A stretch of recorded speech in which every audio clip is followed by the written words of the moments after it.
شروع اللہ کے نام سے جو بڑا مہربان نہایت رحم والا ہے۔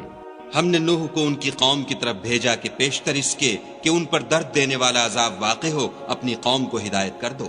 انہوں نے کہا کہ بھائیو، میں تم کو کھلے طور پر نصیحت کرتا ہوں کہ خدا کی عبادت کرو اور اس سے ڈرو اور میرا کہا مانو۔ وہ تمہارے گناہ بخش دے گا اور موت کے وقت مقرر تک تم کو مہلت عطا کرے گا۔ جب خدا کا مقرر کیا ہوا وقت آ جاتا ہے تو تاخیر نہیں ہوتی، کاش تم جانتے ہوتے۔ جب لوگوں نے نہ مانا تو نوح نے خدا سے عرض کی کہ پروردگار، میں اپنی قوم کو رات دن بلاتا رہا، لیکن میرے بلانے سے وہ اور زیادہ گریز کرتے رہے۔ جب میں نے ان کو بلایا کہ توبہ کریں اور تو ان کو معاف فرمائے تو انہوں نے اپنے کانوں میں انگلیاں دے لیں اور کپڑے اوڑھ لیے اور اڑ گئے اور اکڑ بیٹھے۔ پھر میں ان کو کھلے طور پر بھی بلاتا رہا اور ظاہر اور پوشیدہ ہر طرح سمجھاتا رہا، اور کہا کہ اپنے پروردگار سے معافی مانگو کہ وہ بڑا معاف کرنے والا ہے۔ وہ تم پر آسمان سے مہ برسائے گا اور مال اور بیٹوں سے تمہاری مدد فرمائے گا اور تمہیں باغ عطا کرے گا اور ان میں تمہارے لیے نہریں بہا دے گا۔ تم کو کیا ہوا ہے کہ تم خدا کی عظمت کا اعتقاد نہیں رکھتے، حالانکہ اس نے تم کو طرح طرح کی حالتوں کا پیدا کیا ہے؟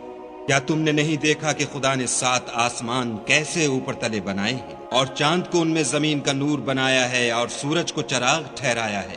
اور خدا ہی نے تم کو زمین سے پیدا کیا ہے، پھر اسی میں تمہیں لوٹا دے گا اور اسی سے تم کو نکال کھڑا کرے گا۔ اور خدا ہی نے زمین کو تمہارے لیے فرش بنایا تاکہ اس کے بڑے بڑے کشادہ رستوں میں چلو پھرو۔ اس کے بعد نوح نے عرض کی کہ میرے پروردگار، یہ لوگ میرے کہنے پر نہیں چلے اور ایسوں کے تابع ہوئے ہیں جن کو ان کے مال اور اولاد نے نقصان کے سوا کچھ فائدہ نہیں دیا، اور وہ بڑی بڑی چالیں چلے اور کہنے لگے کہ اپنے معبودوں کو ہرگز نہ چھوڑنا، اور ودہ اور سوا اور یغوس اور یعوق اور نصر کو کبھی ترک نہ کرنا۔ پروردگار، انہوں نے بہت لوگوں کو گمراہ کر دیا ہے، تو ان کو اور گمراہ کر دے۔ آخر وہ اپنے گناہوں کے سبب پہلے غرقاب کر دیے گئے، پھر آگ میں ڈال دیے گئے، تو انہوں نے خدا کے سوا کسی کو اپنا مددگار نہ پایا۔